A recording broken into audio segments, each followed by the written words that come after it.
اور روزے دار کو دو خوشیاں نصیب ہوتی ہیں. ایک روزہ کھولتے وقت، وہ تو ہم سب ایکسپیرینس کر رہے ہوتے ہیں کہ جب روزہ کھولنے لگتے ہیں اور ٹیبل پہ بیٹھتے ہیں تو اس وقت خوشی کا ایک لیول ہوتا ہے کہ بس اتنے منٹ رہ گئے ہیں. دوسری کیا ہے؟ جب اللہ سے ملاقات ہوگی اس کی.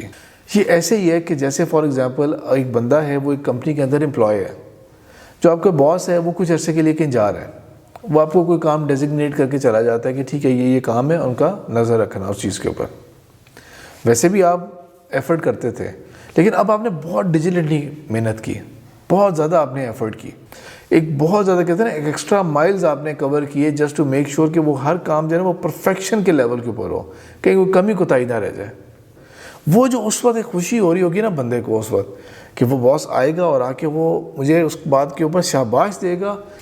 تو روزہ دار جو ہے وہ یوم القیامہ اللہ تعالیٰ سے منتظر ہوگا، اللہ تعالیٰ کا منتظر ہوگا وہ.